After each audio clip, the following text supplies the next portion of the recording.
Oh, are the Olympics back and are we ever excited? I'm your host, Kirby Lupo, joined alongside my co-host, Cody Stevens. We're going to have some other guests drop by here a little bit later. So how this kind of works with this night show recap, I want to have it here for you guys that, weren't able to catch the games during the day, and you can kind of catch up here in a one-stop shop. We're going to have it tweeted out in the morning and shared on all of our social medias, and we're going to break down the main games of the day. As much as we want to, we're not going to be able to break down every game because we're not able to cover that. We would not get any sleep. I got very limited sleep covering the Canada game here today. We're going to talk about the Canada game a little bit later. But before we do start, Cody, we are going to start at the top with the U.S. But before we do that, I want to give a shout out to our community and now to our international audience. This is why I wanted to do stuff like this, Cody. And the numbers have really blown us away here today. Over 22K viewership from the Canada and the USA stream combined. I know on the Canada stream, I'll speak on this quickly here, Cody. Had people from Egypt, had people on holidays that were Canadian from in Mexico watching us that didn't have a stream, that were exclusively watching us. I know our numbers were up to 200 viewers. I think we hit 17K views, and it was great. And then you guys kicked off our afternoon coverage, and I know you can speak on that a little bit. Yeah, I joined during the second period, and what I saw, we peaked at 70 viewers or whatever the case may be. It was consistently above 60 the entire day. Yep. Or the entire stream, so that was really big. Yeah, we're just to let everyone know in our audience, we're around, on a post-game show in the regular season, maybe consistently around 20, 30, 40. And, those numbers just even spiked just to be consistently. And then, yeah, the numbers that I was seeing in the morning, it was unbelievable because I was like, I was like to Ryan, I don't know how many people are going to be in the morning. Some people are laughing it's Cats and Rats, an American stream. But so many people found us out there. And I know when you guys were doing the American stream, I counted 10, 20 different streams out there. So just to get those numbers and for people to find our channel, we really appreciate it. We had some Russia stuff in the chat. I think Ryan translated it. So this is just a special time of year. I know for our big Panther streams during the playoffs, I think we hit kind of around 1K, 1.5. But this is just a worldwide event. And I've missed not having the Olympics here for 12 years. I think everyone's happy in the community today, whether they're American or Canadian. These games here today, Cody, I know you're going to be here to break down the USA one. I did watch it as well, but USA with a big victory here today over Latvia 5-1. That first period was interesting, 1-1 hockey game. You could see the Latvia really should have been 3-1, but yeah, the transition play. There was of course those 2 goal calls back, but hey, that's a masterclass by Latvia there. The old Miles Fee, Paul Maurice, as we call it here in the Panthers community, getting those called back. But kind of your breakdown of the game. I know you have some stats and other stuff here as well. Yeah. First off, I thought Latvia played. They tried to play a very hard defensive game. It was basically, I like to call it the Great Wall of China, where you just basically have 4 guys standing at the blue and trying to slow down the U.S. any way possible. And they were blocking a lot of shots, forcing the U.S. D-men to shoot a lot of shots, which caused them a lot of blocks. And I thought it was a pretty good showing by them for the first half of the game, the first 30 minutes. In the last 30 minutes, it just turned into the Globetrotters for the U.S. I mean, puck on their sticks. They were passing into snapping it around. And I thought the biggest thing was the U.S. defense corps really took over that game. I mean, Quinn Hughes, Zach Werenski, Wolf, those 2 are 2 of the top 5 defensemen in the world right now. Zach Werenski following up so far here in the Olympics like he did in 4 Nations as a top 5 player in that tournament, I would say. Yeah, and it just continued. And I think one of the biggest proponents, and I think a lot of the U.S. people, a lot of the U.S. hockey fans were worried about this. I thought Jack Hughes and Austin Matthews were extremely noticeable and made impacts on the game today. I know Brock Nelson had a pair, really should have been a hat trick, but it's just I thought Jack Hughes made a couple great plays. Austin Matthews made a couple good defensive plays, even netted one, which I think was huge for him to start this tournament. And Hellebuck did what he had to do. I have no complaints on him, mate. It's very hard for us to find a U.S. player that was bad today. Yeah. Well, okay, you mentioned Jack Hughes. What is your thoughts there, kind of on the 4th line, right? Yeah. What is your thoughts of him now moving up and playing better on that 4th line than he showed in any parts of 4 Nation, playing in the top 6 and the top 9? I just think playing like because here's the thing. First off, Vincent Trocheck is not washed. Well, a lot of people are so upset online that he was, on this team. And you and I, like, we're Vinny guys and we know his game and things like that. And again, you can have extra skaters on your bench where some of these teams like Sweden are playing guys 0 minutes and 1 minute. You could have Trocheck on your bench any type of minutes, Cody. If he's got to give you 2-3 minutes, hard minutes, if he's got to give you 10 minutes, if he's got to give you upwards of 15 minutes because you got a couple injuries in the game, he can do that. Yeah, I thought he had a great game today. Brock Nelson, another guy that was really highly criticized for being on this team. I was shouting up Brock Nelson. I was kind of in the moderator chat today for the USA game after the Canada game, and I was like, this guy, what a year he's having. Because what he was doing 2 years ago, that play kind of fell off. But that's going to happen with age, and people are like, and I think he can't play international. And I think he had a really tough time switching up to that Colorado Avalanche system. But no one was given time to do it. Yeah, and going from the Islanders to the Avalanche, that's a big change, especially offensively. People are upset because of the prospect going the other way and the package that they gave up. That's what everyone's upset about. No, Colorado's trying to win now. I think he's solidified their second line center this entire year. I mean, he's had plenty of silent 30-goal years on the island, and especially in those years where it was extremely hard to generate offense for them over there. So I always thought he was a good player. But then people were like, oh, why are you leaving Cole Caulfield, Jason Robertson home? Well, the thing is, it's just, can those guys play a bottom six role on a team? I don't think they're trying to look for, I know quote unquote says you got to bring the best players for the best. If you're making the best team, you got to bring the best players. But situations do matter. And Vincent Trocheck and Brock Nelson, they feel like we're two of those situational pieces for this U.S. roster. And the one thing I really thought was interesting is on the power play, the way they set up, because I'm shocked they have Tage Thompson out there on the first power play. I think he deserves it. I'm just shocked they made that move.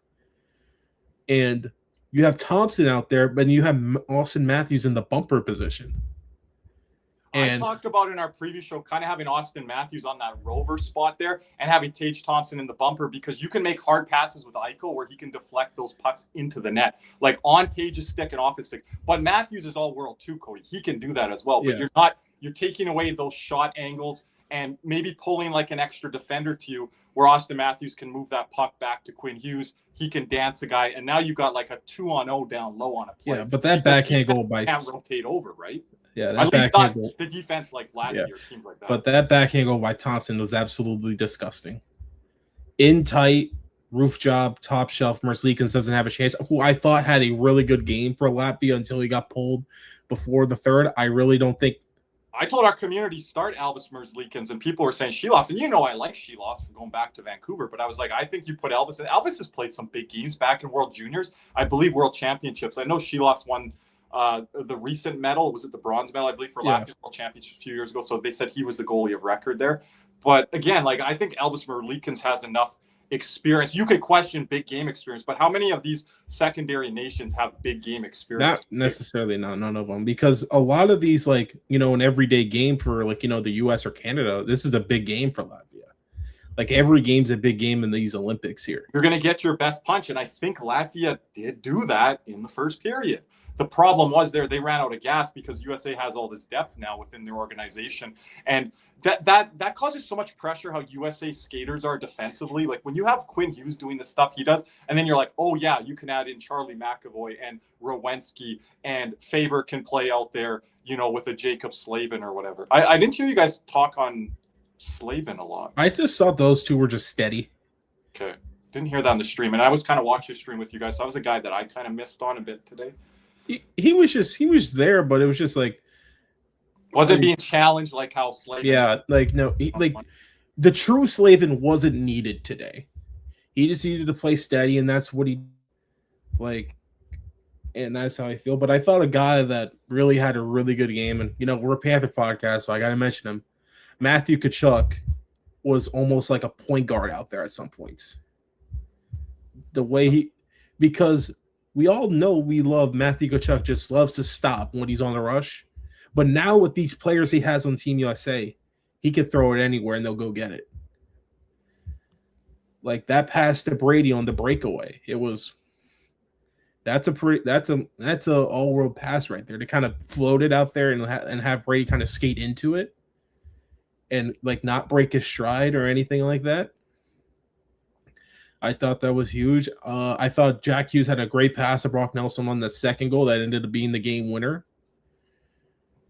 And I just want to add on the Kachuk brothers. I want to get to Matt's question here in a second. Brady Kachuk, we seen it last year, Four Nations. I think their first game against Finland, we'll actually live stream this here if you guys want to go check it out. Check out the goals and our reactions and stuff that was with Big C's. Brady Kachuk again starts off Team USA. Like he constantly, if guys are feeling out the game, Brady in a best on best situation is like, okay, let me make my presence known here. And I think that's very key. That is something any team needs, but a team in USA, that's going to be a key guy for them because you're kind of wondering, well, when's Austin Matthews going to get going? What's Kyle Connor doing here? How's our defense shaping up in this game? Brady Kachuk's just like, I'm going to take over the game here for the first 5-10 minutes and let me do my thing. I think that's big. From an outside perspective, as a Canadian fan, this guy doesn't have a hat. He did in the gold medal game last year in Four Nations. Like he tied up the game right out in front. And you kind of saw that energy he had when he celebrated. I mean, I love that type of energy. Like, especially in like a winner takes all type of game. That's what you kind of need. I want to get to this question here from Matt. This is something we've talked about a little bit on our live streams if you guys haven't been taking part in them. I'm surprised too. And Matt, I think, is a Canucks fan, Matt, I think from Canada. I'm very surprised. There was plays in day one. Rasmus Ristolainen hit to the face. That should have been a 5-minute major in a game. There was the guy that rodeoed Elias Pettersson down. And if you guys don't have the CBC feed, Elliot Friedman and panel said they missed that call, and we cannot miss calls today in day two. I think the officiating, from what I saw in the Canada-USA games, the games I watched, was a bit better than day one officiating. So I think they cleaned up some stuff there. And I like, Cody, this is what I always say here, playoff hockey, I know we're Panther fans, I like the referees to put away the whistles at a time and let the guys play. Yeah, I just think you just got to call the obvious stuff. Like, if guys hook, call it. Obstructions. But, yeah. Like, I thought the slash today I did not like that one. That was kind of like what the Panthers got called on a couple. Was it on Faber or something at the end of the game? It was on, I think it was on Faber. No, Faber got the cross check. Who the heck was it on? Okay. It was on Larkin. It was on Larkin. With 5 minutes left or something there, You think they would let it play out there. So I don't know if you have anything else to say on that. I think 50% of the officials are NHL, 50% are double IHF. I think Wes McCauley was officiating the Canada game this morning. Do you know who the officials were for the USA game, Cody? Give me 1 sec here. I could pull that. I'm thinking they're using maybe like one NHL, one double IHF. I just know there was one American official today. In the American game? Yes. Because they used to not allow. So if you were a ref of the same nation that's in the game, they didn't used to let you ref or lines. Okay, so the referees were Michael Campbell, Kyle Remen, and the linesmen were Albert, not even going to try, and Libor Suchanek. So 2 NHL refs, 2 double IHF. Yeah, so 1 from Denmark, 1 from Czech, the other one from Canada, 1 for the U.S. So is there a rule there if USA is playing the game, it has to be USA and Canada ref? If Canada's playing Canada and USA ref? Because it used to not be allowed. I thought. I'm not too sure about that rule. I think it changes every now and then. Help us in the comment chat, everyone, in the morning.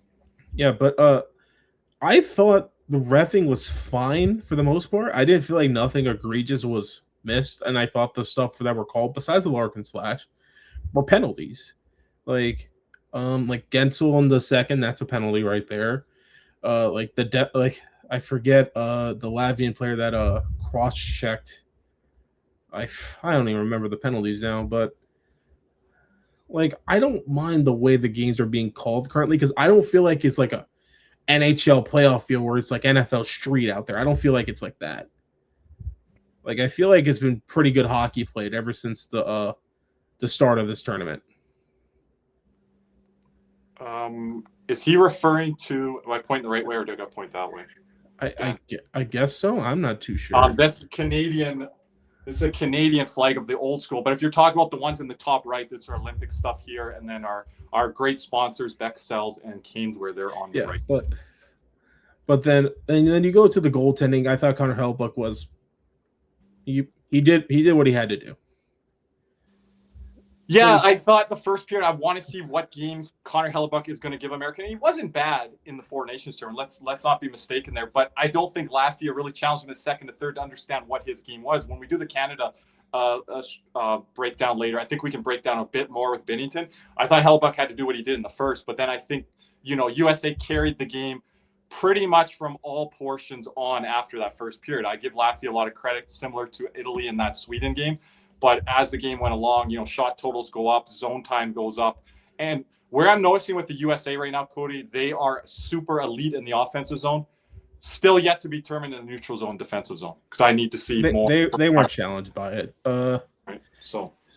But we know we have some answers in the offensive zone. And, hey, Austin Matthews can score a goal best on best here. So I think that probably a little bit of a monkey off his back, because I don't think he had any goals in Four Nations, and he hasn't had any. I said it on the stream. I said it's gonna within this third. Let's get Matthews one. It doesn't have to be pretty. Let's just get him one. Mm-hmm. Kind of like get that monkey off the back, that best on best or whatever.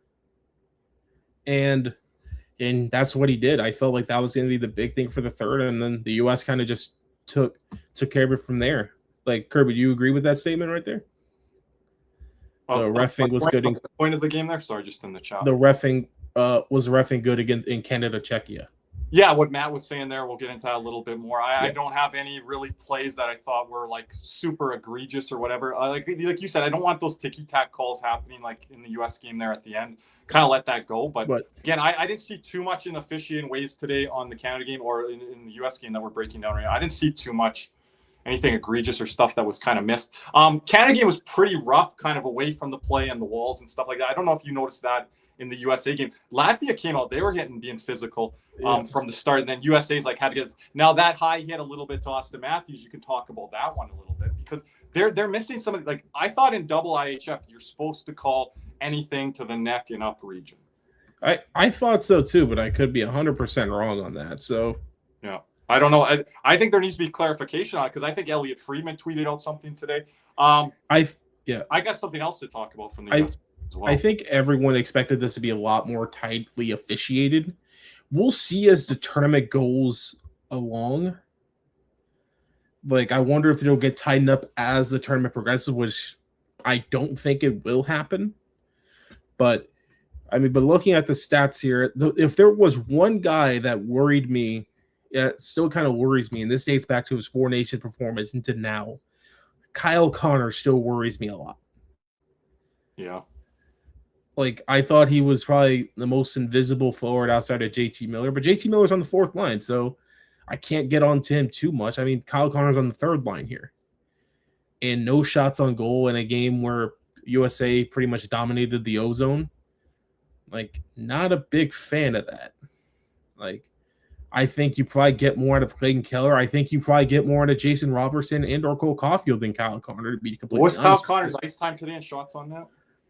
He had 0 shots on net and had 11-20 of ice time. I was going to say around 12 minutes because I noticed them out there, but I didn't really notice him contributing much, I guess you could say. I don't think any American player had a bad game, but he's the one guy that it would kind of be like, what's going on here? I thought Eichel could have had like 2 or 3 goals.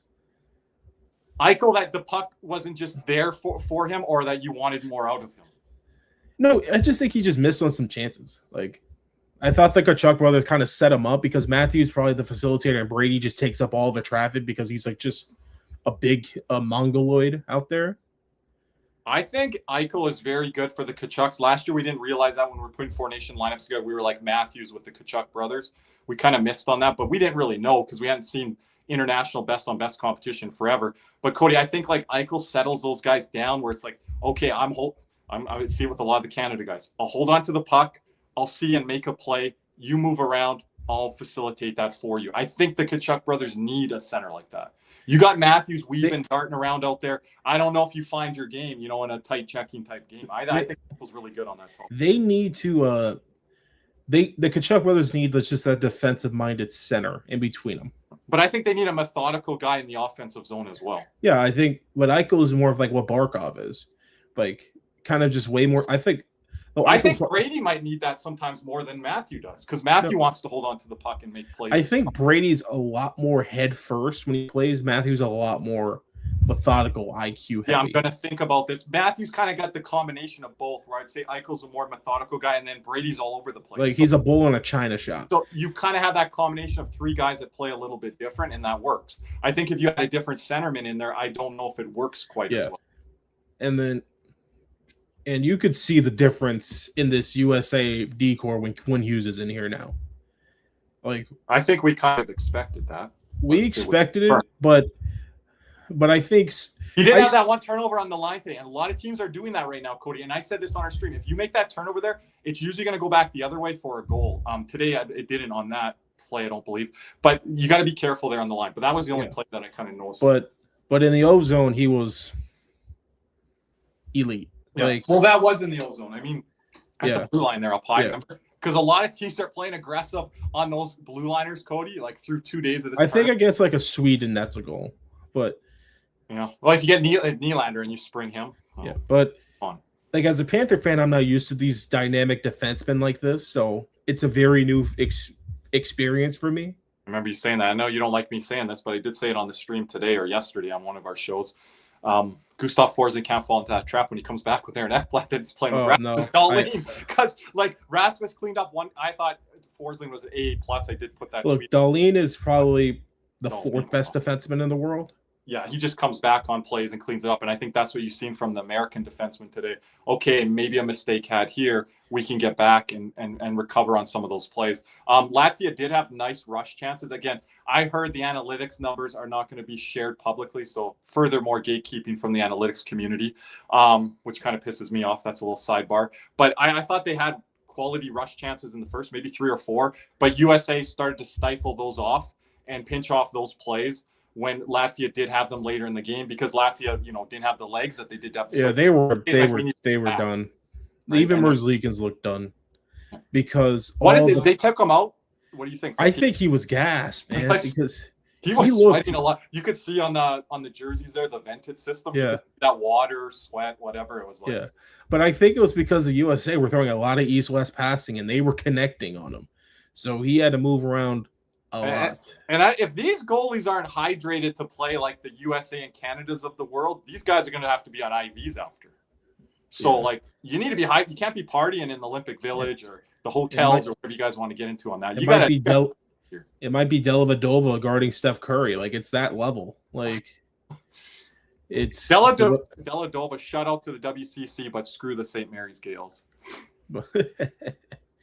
But on the Latvia side, I mean, Uvas Malinskis leads the way at 24-13. He may lead every player that played today in ice time. I may have to double check on that, but 24-13 of ice time, it's either him or Mo Sider, I feel. But for the day today? Yes. What did US finish at? 24-13. Okay, I said 27-50, so I was a little off, but I don't think it had enough power. Mo Sider was at 26-18. I thought Sider might get to 29 or 30 in some of these games.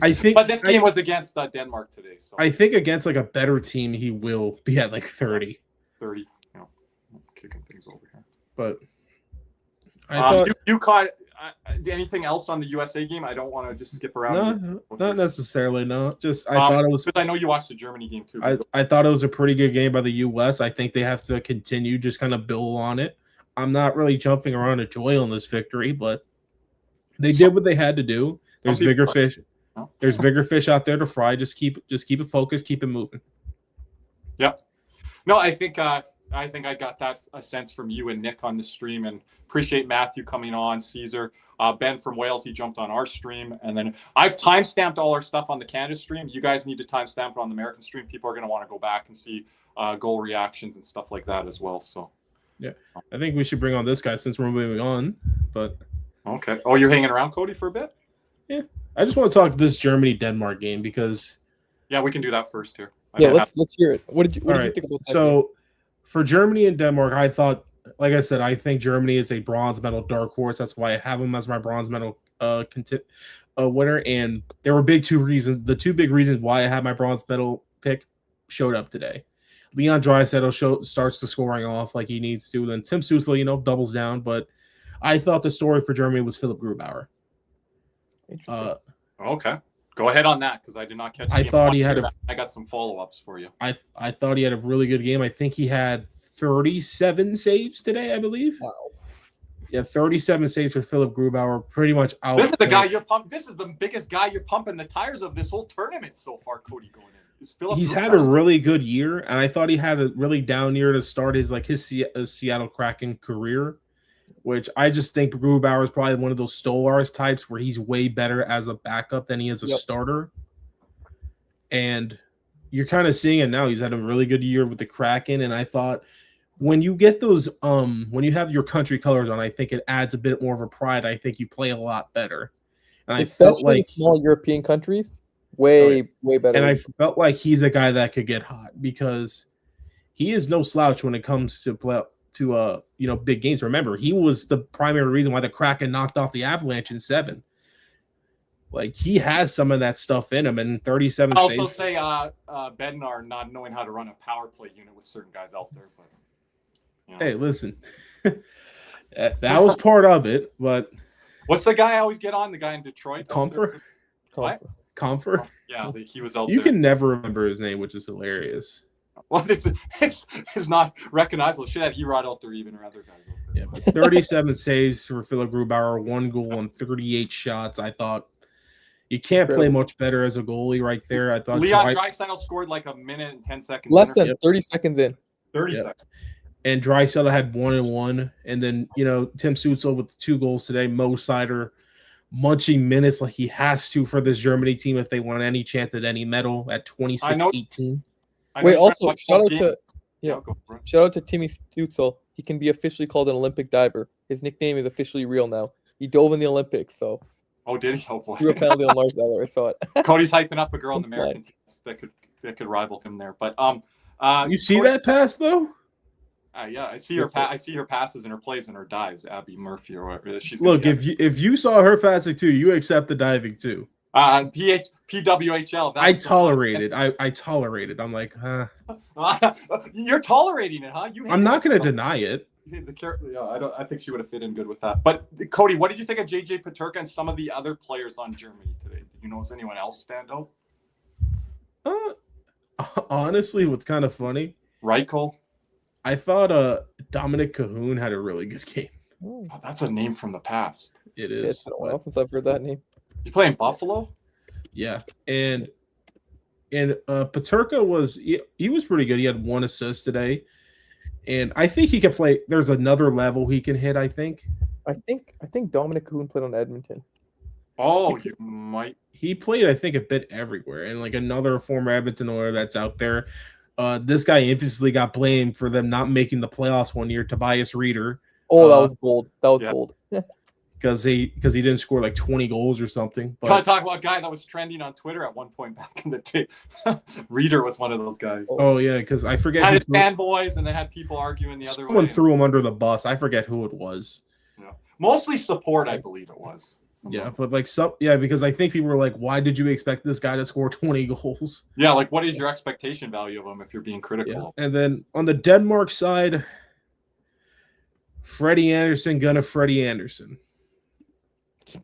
Oh, Freddie. I didn't even think of that. Okay, Freddie was in net for Denmark. And I don't know if you heard me on the stream, but I threw a little jab and I said a phrase Hurricane fans know all too well. Freddie Anderson's on the bench for the extra attacker. So, and like, I was speaking of IVs before you came up here, Ryan. Is Freddie going to need an IV like he did after Game 1 of the Easter Conference Final against Panthers? Not going to go the next game? Is he tired? But like on the Denmark side, I thought they actually had more ozone time than Germany did. It was probably due to the fact they probably have a little bit more talent on like the middle 6 than Germany does. Because they lack, if any, NHLers, right? Their best player, I believe, is Nikolai Ehlers. Okay, and they have any other NHLers? Alex True, who used to be in the NHL. First ever Vegas pick, right? No, he was Seattle. I'm pretty sure. Seattle. I'm getting the other guy mixed up. Oliver Bjorkstrand, another one. Nick Jensen. Oh, wait, no, that's the wrong Nick Jensen. Oh, Lars Eller. Lars Eller. Okay. Former NHLer, I believe, Patrick Russell. Yep, Patrick Russell used to play. He was on. And that's about the only names I really recognize. So they didn't have the best 2-3 players out there on the ice, but you thought they had the depth advantage. Yeah. That's going to be USA's next opponent, Denmark.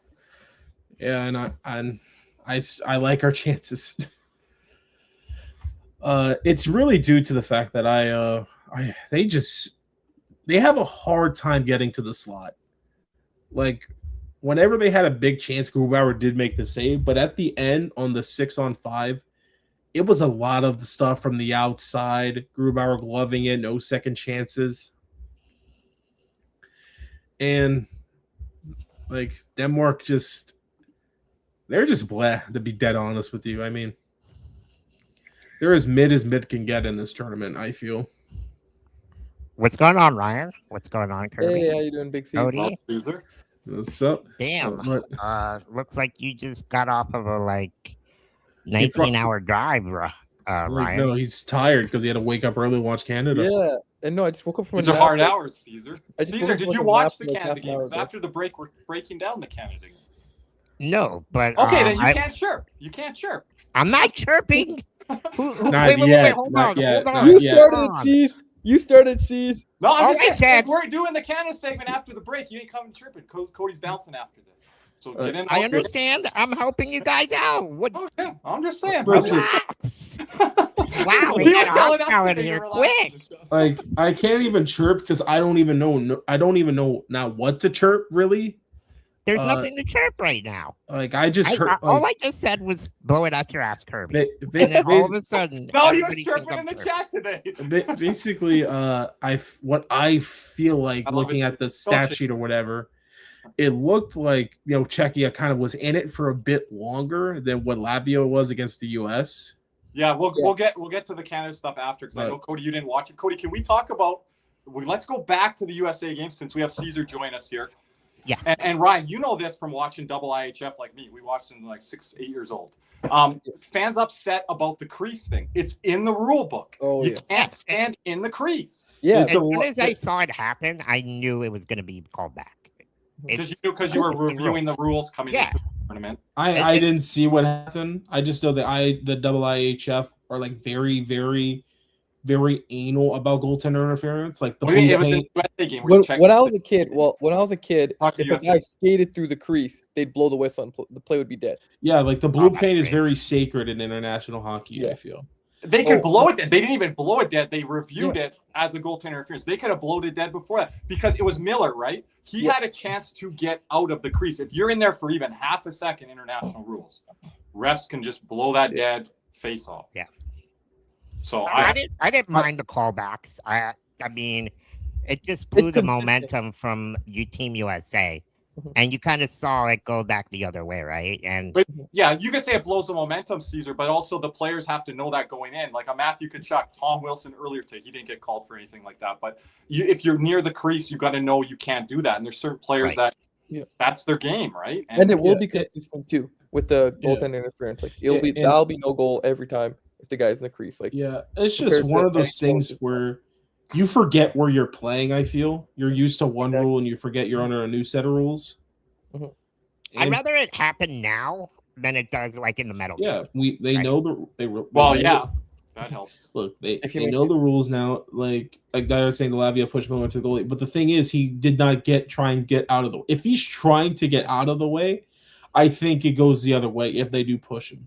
Die Hard, I think sometimes you could be fooled by guys' theatrics in the NHL. They do it very craftily, and we have guys on the Panthers that do that. And they are not innocent parties with it. And Cody and I call it out often with Matthew Tkachuk, Nick Cousins, whoever it may be, right? You can't do that in international play. And I think fans that haven't watched double IHF rules are so accustomed to it not being called down at all. The broadcasters don't even mention it a lot of times, Cody, in the NHL. There's still one goal I still cannot believe did not get called. There's a couple. Sam Bennett against Boston game 4, where he shoves Coyle into Swayman, and they allow that. That was so funny. I don't know how to this day. And there was another one, but it's regular season, so I don't know if a lot of people are going to remember this. But against the Islanders, Matthew Tkachuk and Varlamov got into it.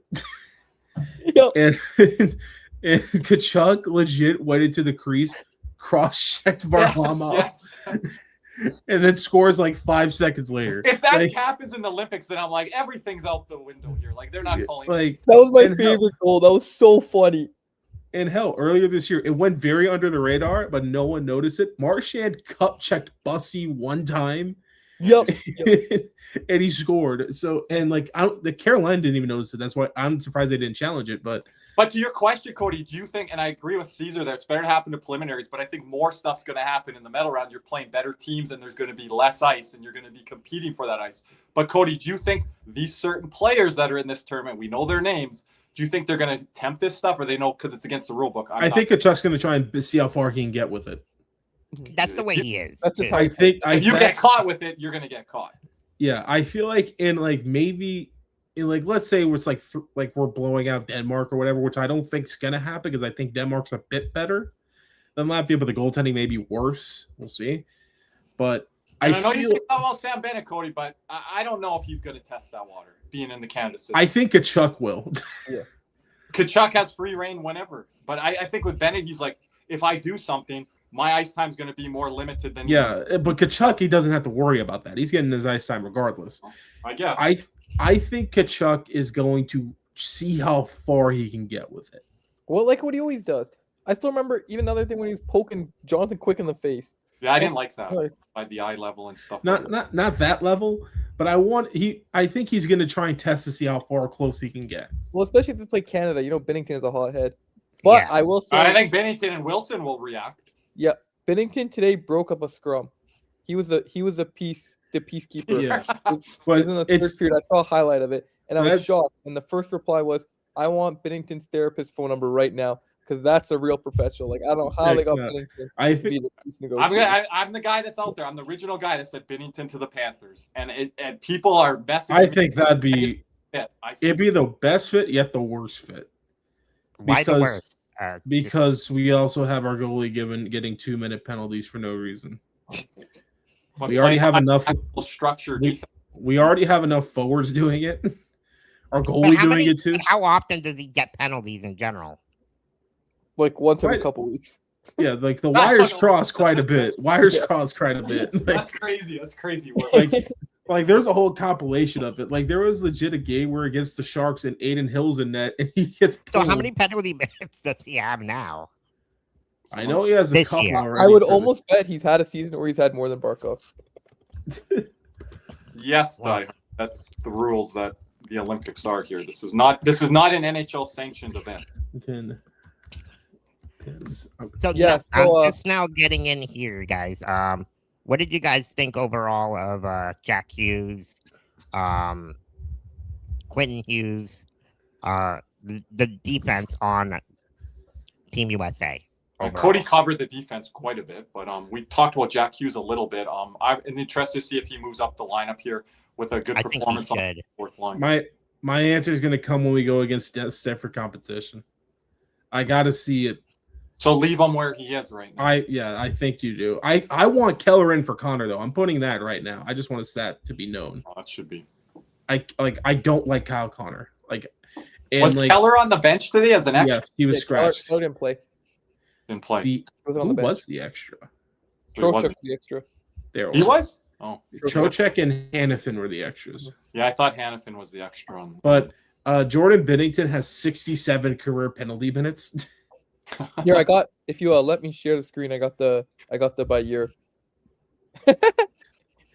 Oh, nice, Ryan. 19. Just be careful, guys, sharing the Olympic stuff. That's the reason why we're kind of. Well, we're you can share tweets and 4, 8, 4, 6, 8, 19, 14, 2, 4, and those 2 zeros are when he barely played. Mm-hmm. Oh my god! Like there are some things like any hothead is gonna fit well in the Panthers because I don't know why I thought he was talking about McDavid, but yes, Kyle Connor was. Yeah, Connor. Yeah, I always have to type Kyle Connor when I do a tweet because I'm like, because when I hear just say Connor, I'm just like, oh, that's McDavid. But he's quite a bit of hothead. Okay, wires cross quite a bit. And especially there's been a couple years where between 21 and 24, he was with Barkov on penalty minutes. But I feel like he kind of fits like the Panthers' personality, even though. No, that's why. And that's also a detriment to us because we're going to have a game where it's going to be a 5-on-3 because I don't know, Bennett gets a penalty and then Bennington gets one. Like, yeah, but at least he doesn't have to go in the penalty box. I know, but if he lets hot take, if a goalie takes a penalty, they should have to go in the penalty box. I still think one of my favorite clips. Yes, I agree. Keith Yandel's brother coaches a junior like a youth hockey team. Brian Yandel? Yeah, Brian Yandel. And he's so funny. And his goalie got a penalty, and he actually told his goalie to get in the box. Yeah, that's awesome. Like, there's actually a picture of the kid all full pads, mask, and his stick just in the box, and they put in the backup for the penalty duration. Hey, Ryan, I think you need your little cafecito over here. No, I'm gonna have to go to sleep after this. No coffee. I work tomorrow morning. Sure, and that's why I got to sign off here. I got work in the morning. I think I'm gonna try and get up early to watch Finland, Sweden, but we'll see. It's at 4, right? That's gonna be a good game. 6 for me. I'll do a post game tomorrow, but I need to be going late here because I'm not watching that early, so I'll be watching that late. And like Canada plays at 3 tomorrow, I believe. Yeah, we have to do that. Yeah, I might watch the Sweden-Finland game after, but I'll probably see the score. But anyway, I appreciate everyone here for watching with us here today. Thank you, Cody. Especially across all the streams. Tune in. 1,000 views. Yep. We're at 22,000 across both streams, actually. Yeah. So and just one last thing. On this Sunday, me and that boy Big C's right there at the bottom right there. We'll be covering the Germany-USA game. Yep. As I sign off here, once again, thanks for everyone for watching, commenting, and liking it. Like, we really appreciate it. I'm just blown away by those numbers, to be completely honest with you. I thought medal game would be those numbers, not preliminary rounds already. So we appreciate everyone here for watching. And as I sign off here tonight, let's hear a word from our sponsor, CatsNR. Panthers fever is here. Are you geared up? CatsNR in Davie is the place for all your Florida Panthers needs. They have the latest gear for our favorite NHL team. Jerseys, polos, t-shirts, hoodies, hats, and more. CatsNR has you covered. Stop by their store in Davie or at pantherswear.com. Again, that's pantherswear, WEAR.com for all your Panthers gear. Another word from our great sponsor, Jeremy Beckham at Beck Sells FLA. Hey, Panther fans in South Florida need real estate help?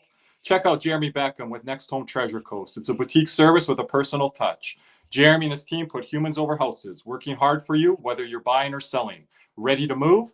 Hit up BeckSellsFLA.com. Again, that's BeckSellsFLA.com, or call 772-475-5371. Now you'll be glad you did. And you guys probably saw this a lot on the stream here today. If you join us, make sure you subscribe to our channel.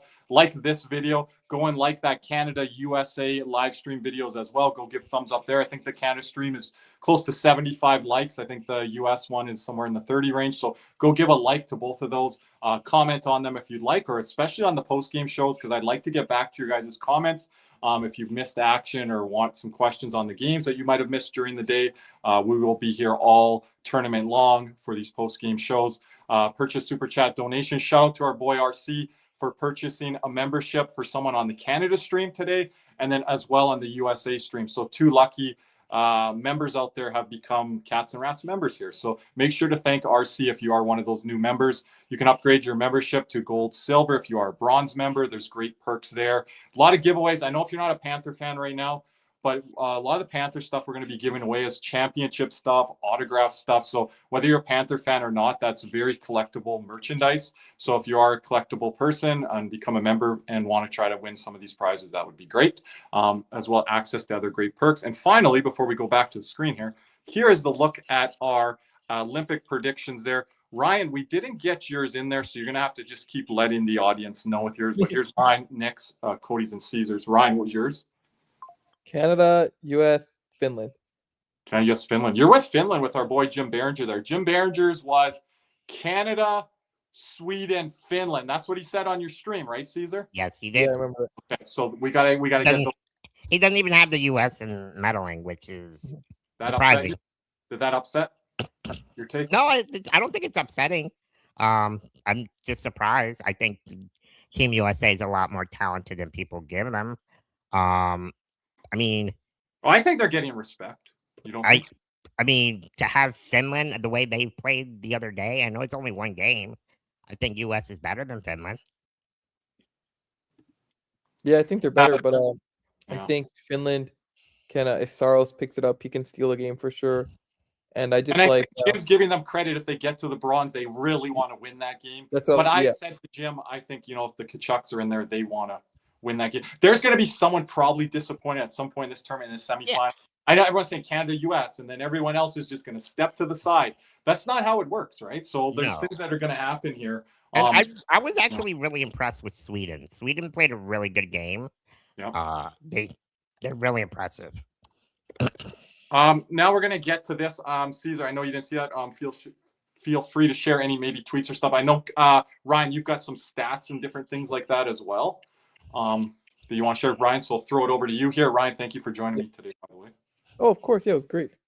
Us and our 18,000 viewers now up to crazy. Yeah. Like, congratulations, guys. You guys did a good job from what I was hearing. When you told me there was 230 live viewers, I was like, I'm going to start freaking out. Like, oh. Dude, I think we had close to 200 at one point in the chat. When I hopped on the chat, I was like, oh my God, these guys got 200 people in the chat. I was just like going to roll in the morning, Ryan. I'm like, we're Cats and Rats brand America. I'm like, there's going to be Canadians finding us around the world, but like Russia fans, Egypt fans, people in Mexico, all parts of Canada, parts of the States. And I appreciate the people always that are here for us. Like Diehard was here all day.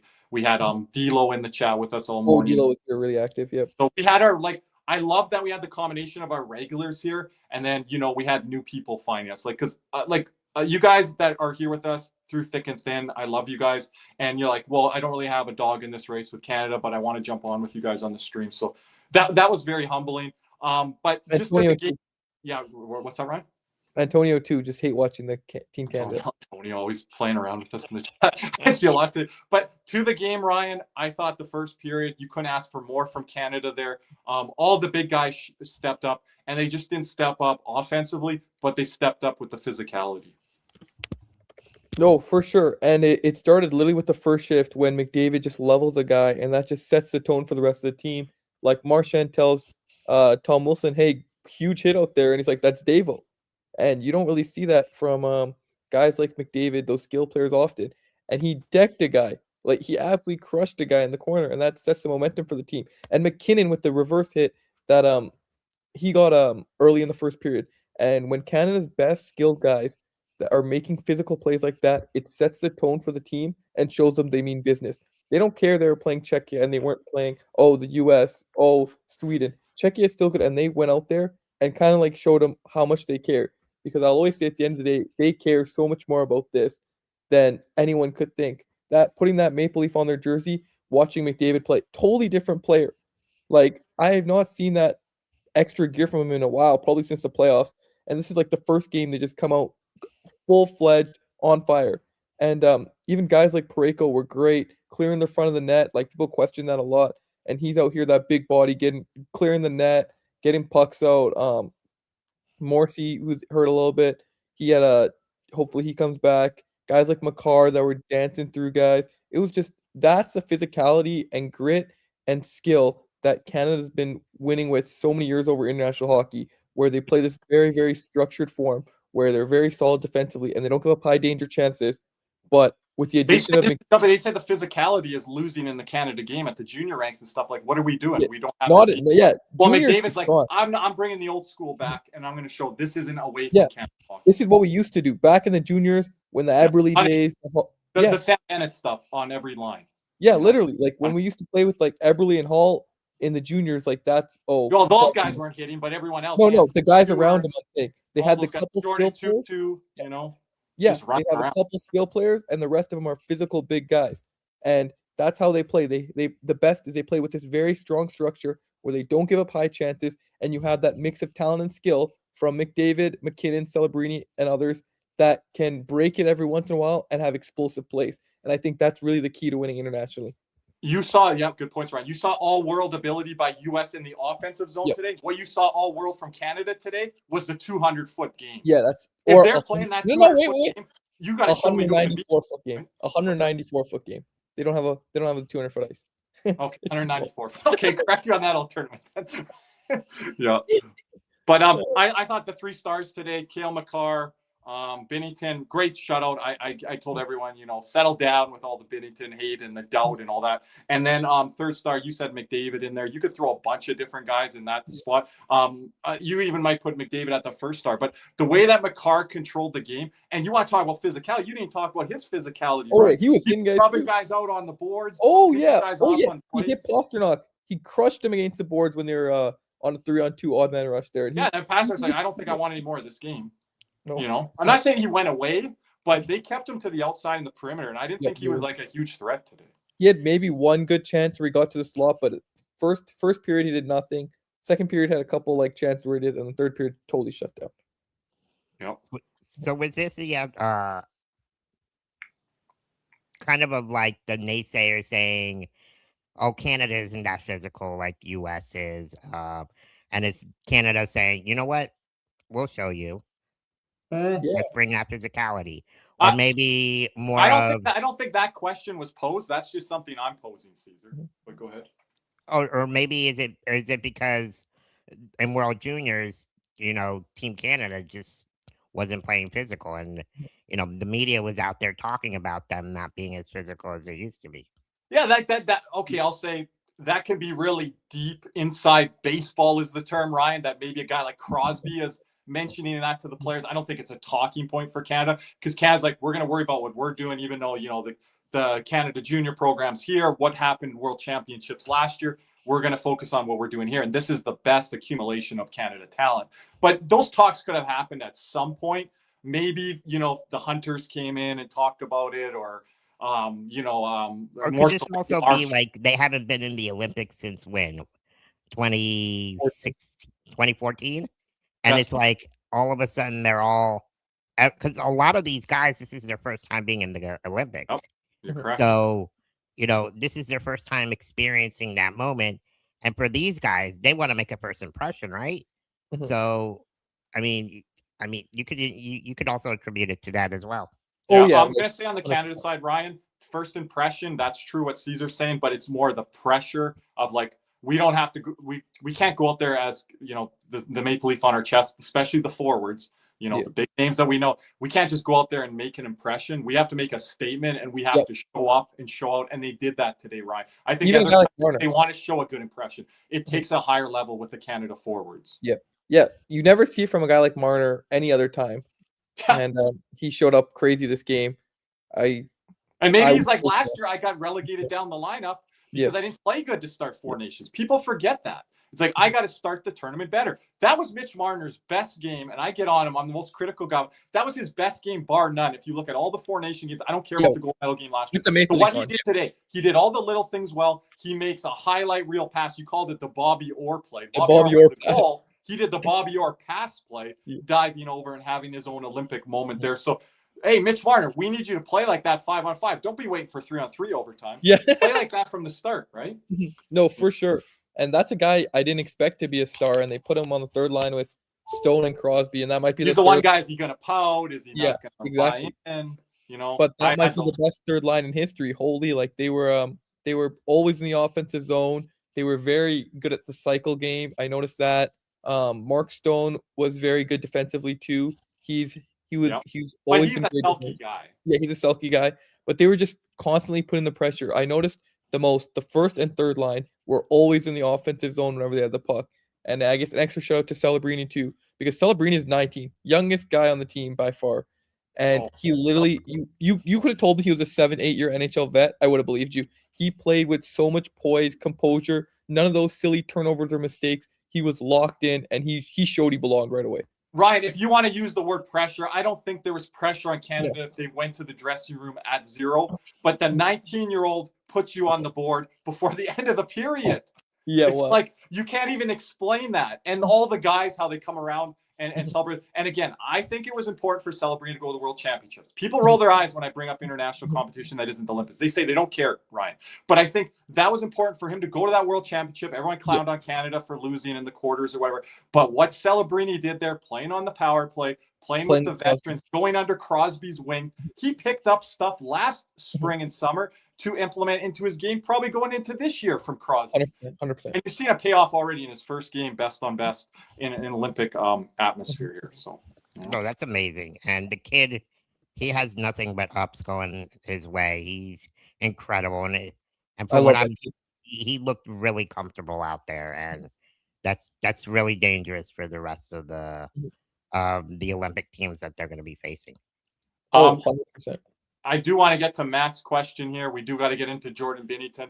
I said I want him to be the starter. A lot of people, Ryan, were saying to me, oh, do you go with Thompson? No, you go with Binnington. If he stumbles, if he falters, then you question going forward. The next day is going to be the Switzerland game. You're playing the backup goalie, likely Thompson anyways. And then you evaluate going into that France game, who is your starter? Because that's likely going to be your starter going into the medal round. Now I think Binnington has that France game unlocked. Doesn't matter if Thompson pitches a shutout.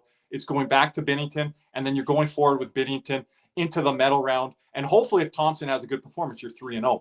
But regardless, 2-1, whatever situation, you go to overtime, whatever. I think Canada's in a good spot here. You go back to Binnington for the France game, and you would think he's probably not going to falter or stumble for that game. And then you're going into the medal round with Jordan Binnington. And then I know that's why I was actually happy to play Czechia first as an opening game. Because, we play Czechia game 2 or 3, and Binnington falters or so happens to. Then what do you do for the medal round? Like, you're in that awkward spot. Like, I feel like in Four Nations in the beginning, we were in that awkward spot a little bit where we didn't have like a solid set plan until and we just kind of we were like trusting Binnington. So I will say, but I liked how they played against Sweden. Go ahead. Yeah. Go ahead. No, I just think it was like he had a clear cut cutout role for him this one. He knew if I play good today, that's my medal game. Like I'm playing for the rest. You know what I mean? I think he had that mentality, and he played it like it was a big game, and he really put his heart on the line. And we haven't seen that all year from him because he's just a different beast internationally, I guess, right? Like playoffs, international. Yeah. Check this out, guys. Scored in every debut. Wow. USHL, NCAA, NHL, and now the Winter Olympics. Thank you for that nugget there, Caesar. I'm not having me caught up on social media.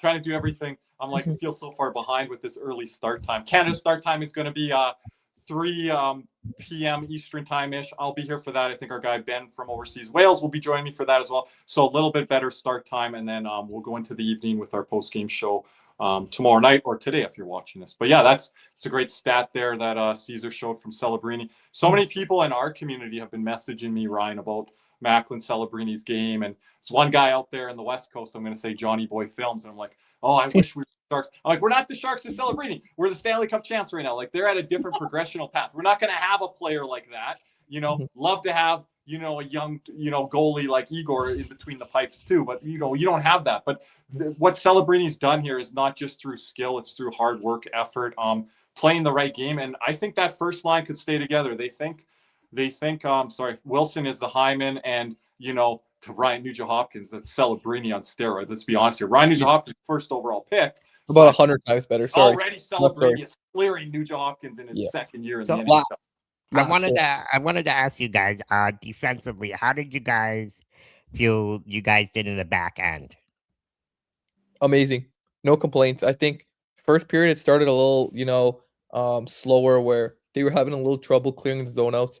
But after the first period, for sure, excellent by all the guys who got a lot of flack. I think Doughty was great with getting the puck out. He was making very quick decisions, even though the game was going fast. Doughty showed that he's been there before. He knows how to make those quick plays out. I think him and Harley were a great pair when they were on together. When Morrissey went down, it was kind of a lot more Theodore. And when Theodore was playing up with, I think he was with Parayko, because when Morrissey went down, that pair was doing their thing. And then Kirby, you can just talk about that first pair all day, right? You know what I mean? Oh, yeah. Like Taves was even activating. He got some nice shots there from the point where Canada all day had that traffic going. And I just want to say to your point there, Ryan, I do agree with you to extend the first period, but I'm going to give credit to Czechia where they had the zone time and cycling, and they were taking care of the puck really well. When they could get into the zone, I thought that's where Canada, okay, maybe on their heels a little bit. People are going to get on Drew Doughty. Maybe I got on him a little bit on the stream, but I was like, okay, he's getting back on the play. He's just got to move the puck just a little bit quicker. Yeah, I know. I think he's shoulder checking. He's looking where to go, and it's like you're not going to have that time and space all the time. No, but I'm still think he played better than I expected. I thought he'd really look a step behind. But now, as you're going to look on a back-to-back, you can limit his ice. Again, I think this favors Drew Doughty as well, Ryan, with the extra defenseman, the extra forward. You could dress players. Now, like Cooper, he can roll the defense, and you can limit those minutes. I know some people are upset about Travis Sanheim that are in our Canadian chat. They don't want to see him out there, but I don't mind rotating him in on a back-to-back, see what he looks like, see what Doughty is. Maybe you limit those minutes. Maybe you give him a seat just to get a rest. But you have that option to be able to play around with Drew Doughty here. To Matthew's comment, we did mention this on the live stream. It was funny today, Ryan. I talked about, hey, we need the Crosby line to get going here. I'm seeing little elements of it. And then we see the goal where Mitch Marner sets up. And then we were talking about Macklin Celebrini before he scores that first goal about how his dad works for the Golden State Warriors in the NBA. He would come into the gym with these championship caliber basketball players, and they're like, hey kid, do you want to put up some shots, Macklin? He's like, no, I'm going to go over in the corner and work on my stick handling. How many kids would do that in a situation where, let's just say those players are a fraction famous of the Golden State Warriors and not want to put up shots and fool around, but let alone dynasty team, multiple champions. And he's like, no, I'm 10 years old. I'm going to go over there. I'm going to work on my stuff. You know what I mean? Insane. That's insane. So that was kind of the story shared on air today. If you guys do want to check out the CBC or Sportsnet stream for the Canada games, if you do have access to it by any means that you're able to find it, I do recommend it. Great intermission panels there. But I do hear, Ryan, that the TNT, and Caesar could speak on this too, they are doing intermission shows, I think, for all games, not just USA games as well. Oh, I didn't even get the USA intermission show. When I was in Canada for CBC, I just got the view of Italy, and coverage will resume soon. So. No, but I think they're doing what I've understanding. They're doing coverage on not just USA intermission show panels. They're doing it for like Finland, Slovakia, CBC is doing. So I'm very impressed by that. I was kind of surprised at first that even CBC was doing the Finland, Slovakia full intermission show. But I guess that's what they're doing. So great. NBC's doing a great job with the Winter Olympics. Let's hear more. Like, talk about it for sure. What's that? Who's on the panel? Talk about it. Like, me and Kirby don't get that. So, it's what's his name from Monday Night Football, who does it with Chris Collinsworth. But and then what's her name? She does on Sunday Night Football. I'm so bad with names, guys. Sorry. Troy Aikman or Joe Buck? No. Shoot. No, Troy Aikman and Joe Buck. It's Sunday Night Football. Oh, I know. Sunday night. Yeah. It's Sunday NBC. It's wait. Chris Collinsworth, and then who's that? Mike Tirico. Mike Tirico. He's doing a great job. Mike Tirico. Yeah, he likes. Yes. Christine Tappan. There we go. Thank you. Die Hard. Thanks, Die Hard's better. Die Hard to the rescue. He jumped on the page. You can help us out. Catherine Tappan. Yeah. No, she's doing a great job. So they're all doing a great job of not just covering the Team USA, but covering everybody. Team Canada, Team Sweden, Team Finland. And they're doing a good job of like getting to know behind the scenes of what the players have been through, which players are coming in. Even for Team Italy, like there's a couple of players that we didn't know about. And, they have a couple of fast players on that team. And their goaltender before he got hurt was playing incredible. Like, can we sign him as a backup? Yeah, he gave me some. What's his name again, Ryan? He gave me some Luongo vibes there. Right? What's his Clara? name? Yeah, Clara. Yeah. He's second round draft pick of Anaheim. So. Oh, okay. So he's already a high pick. He's a high pick. I wonder what they'll do with Dostal, which we got to see today. And he's huge too. He's 6'6". Like he's 6'6". Luongo, you're right, Kirby. He does remind you of that Luongo kind of like how he tracks the puck, how he kind of moves in the net, how he goes down in his butterfly, how he's along the ice. Now he has not. I don't think so. I've only seen one game. He's not Luongo with the glove hand. No. That's generational. Yeah, but, and the athleticism that Luongo used to have. If you guys are new Panther fans or didn't follow him into Vancouver and all that. Like I don't think Claire's game, but along the ice, puck tracking, watching kind of like around the net, I'm like, this is giving me some Lou vibes here. Oh, thank you, Aaron. Big super chat, super sticker. Oh, wow. Thank you, Aaron. I don't know if Aaron, were you in the chat today for the Canada or the US stream? Thank you, Aaron. Appreciate it so much. Let's go. Thank you so much, Aaron. We appreciate all the donations coming in on these hours. Makes it worth it, but I'll even say today, like the views and everyone in the chat, that's the most views I've had on my channel. So I'm like, and Caesar, I'll give credit to Caesar. He never questioned me at once. Caesar bust his ass behind the scene for me. He never questioned, like, Kirby, why are we doing these Olympic streams, or why are we doing the Canada? Like, Caesar never questioned. He's like, yeah, let's go ahead with it, Kirby. Let's get prepared. Let's do it. And I said, I don't know what to expect, Caesar, but it's going to be fun, working with all of you, That's and I think we like this. This is like this is what we love to do. You and I have taken broadcasting school in college and stuff. So this is what we love, our passion. So it's not really like work for us. And like a passion project or however. Yeah, we love doing it for our fans and being able to stream with Cody, Nick, and Matthew and everybody else and talking shit between us here and there. Can I just jump in? I want to give a shout out to Nick today. Hell of a job he did. Yes. Except he cut me off at the end. Did I see the end? You guys said go USA at the end, Ryan. We really fumbled the bag there. If you want to blame me, that's okay. No worries. Well, cut you off. We'll have to check out. Timestamp it, Caesar, because I told Nick and you guys timestamp it. So he did hop on and apologize. He's like, "Oh, sorry, I didn't know you were." I was like, "Well, you guys had a lot of people on there, and Nick was having to traffic control there, so that." I told him I got him, but you know how he is. So, but no, we did a great job. We did a good job. I was proud of Nick because a year ago, I don't think he would have been able to handle it. Yeah, I would have been like, I'm throwing too much on his plate here, and I wouldn't want to do that. But I thought he was ready, for it. Yeah, really no, he did good getting everybody in there. And shouts out to Ben. Yeah. Ben from across. Ben wants to get the MVP award here for logging the most hours, which he might beat you and me, Caesar, because if he's on both streams and he's available night and day, I just, the unfortunate thing is he won't be available for these post games, which I would love to have him on. But he's going to be watching the games, hopefully watching some games that we might not be able to catch, where he can give us some intel and some information coming into these post games, because it's hard, some of these games that are four games a day and at different hours of the day. So we'll try our best. I need to change my whole schedule around. It's the only way it's going to work. Hey. Right, you did say I was going to work, but tomorrow you won't be around for the Swiss game. Yeah, third period. And then USA plays Saturday. What time, guys? You guys have a time frame on that one? Are you talking Sunday, Germany? Because we aren't planning to do Canada, France, or USA, Denmark, but we will do post games that night. You play 3:10 on Saturday. Okay.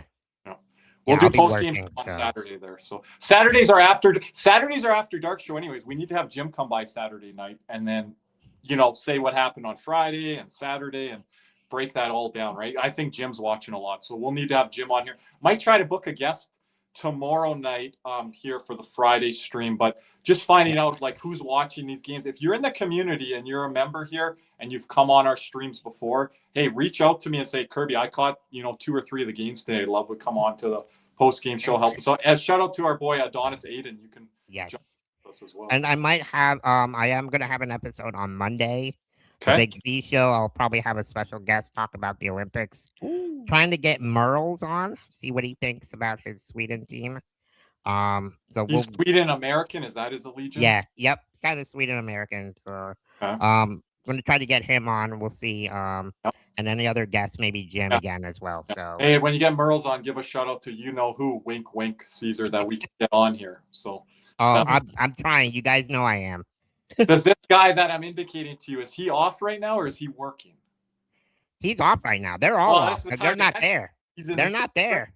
Okay, well, this is the time to catch him, I think. So, yeah, that's for sure. Tell him about our numbers today and everything. Show that. Oh, okay. Yeah, show me and Kirby with our. Yeah, show our stream. That's good. Again, he's not Canadian, the guy I'm talking about. But well, we'd love to have him on.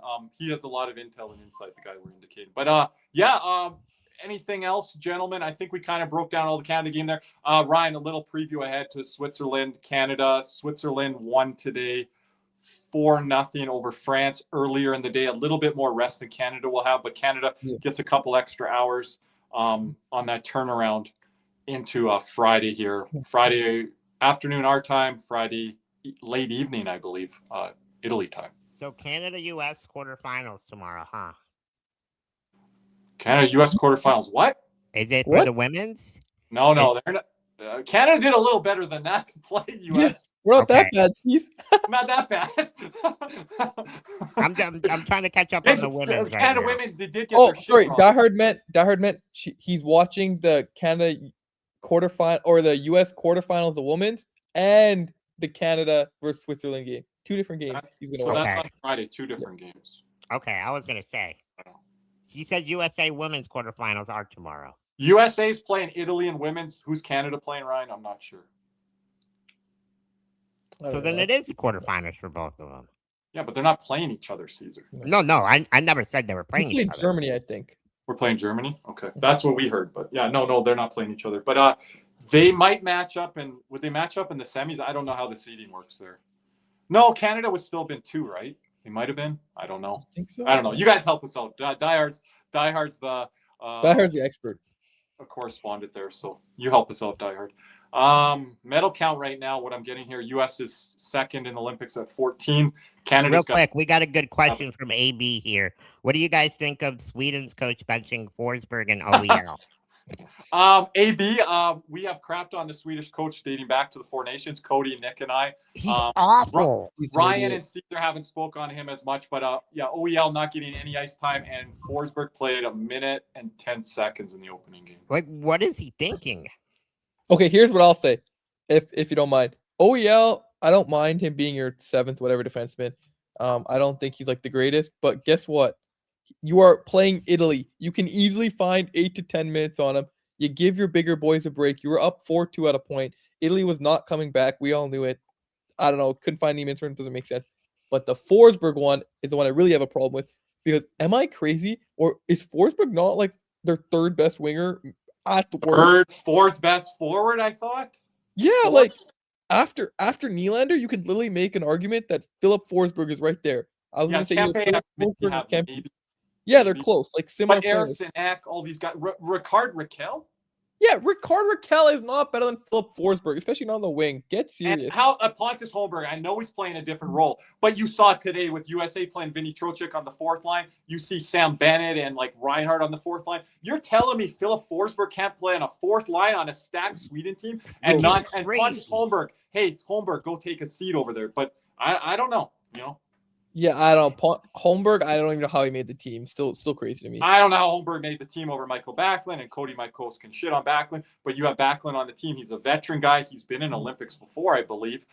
He's a centerman for you. You can play him in different role situation. Backlund's an elite penalty killer. So you have Holmberg out there, and you're depending on that. That's a really weird decision by the Swedish. I also wonder. Forsberg's not a young player either. He's a veteran, Ryan. I know, and I also wonder if they move away from Gustafsson next game, because I know they won, but he was not good. I agree with that. Okay, Raquel. I don't know about as Raquel, but okay, AB might know more about. Can't pay for sure. I can totally see that. Great playoff guy too. But and I want to give a shout out to that Eriksson Ek line. Eriksson Ek, Kempe, and Nylander. Like, that was domination.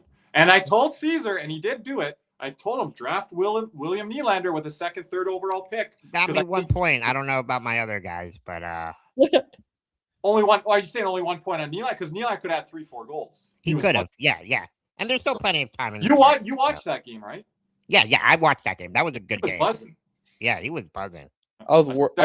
I missed this game, and I need Cody to watch it too, because you guys need to see that on the replay. I'll be turning on the Canada game here right after.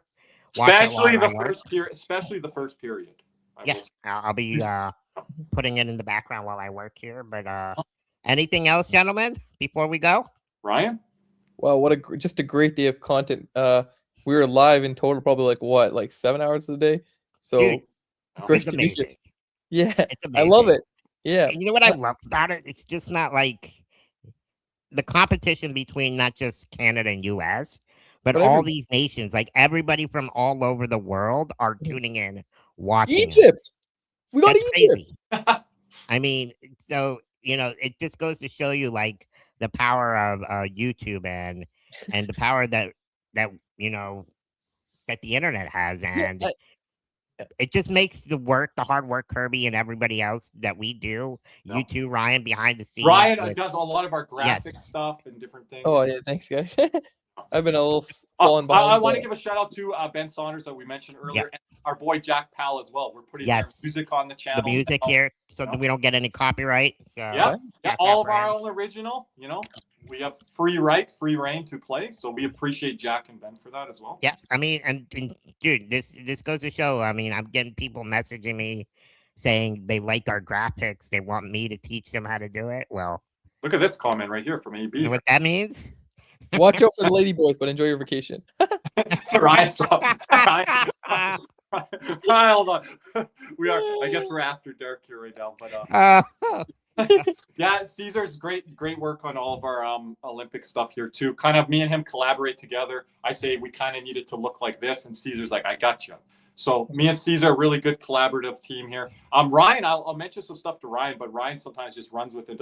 Ryan's going to be working on our intro and outro for Panthers post game. Hopefully, we can before the Olympics. After Olympics. When the Olympics is done, it'll be there. Okay, awesome. Yeah. So we got a good surprise for you guys on that. Great music on that too, I think from Jack. So yeah. Oh yeah. Also, I can't believe we got robbed for the Olympics for 12 years as best and best. Like, how great is this? Because I know a lot of you guys probably didn't watch the 2014 or 2010 Olympics as seriously and weren't like totally into it, especially some of you younger guys. Why were we robbed for this for 12 years? This is like amazing. This is like peak hockey. This is amazing. I can't believe like we were missing this for 12 years. I met Ryan 3-4 years ago here through our community, and as Canadian to Canadian, I've talked to Ryan about it all the time throughout. Yeah.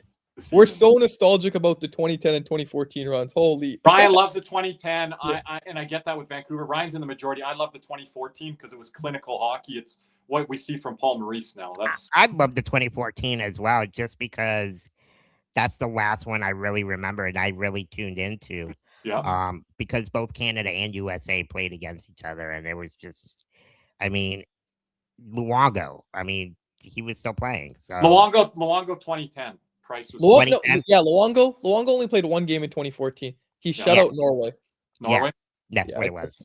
Yeah, Carey Price was dominant, but he was in a rocking chair back there with how the defense with Canada was. But yeah, and again, I understand people are like, they reflect back on it if your team or your nation wins. But I am a hockey fan, and I will talk about like Sweden, Finland was a great final. Czech Republic, the run that Hasek and Yager and those guys had in '98. Pavel Bure was the leading goal scorer coming into Russia into that gold medal game. So just going back, I've been watching some of that stuff off air, going back through the different Olympics and stuff like that. So for me, it's not just all about Canada. It's going back and watching the history of the game best on best. And it's been a great ride here with everyone here in the chat.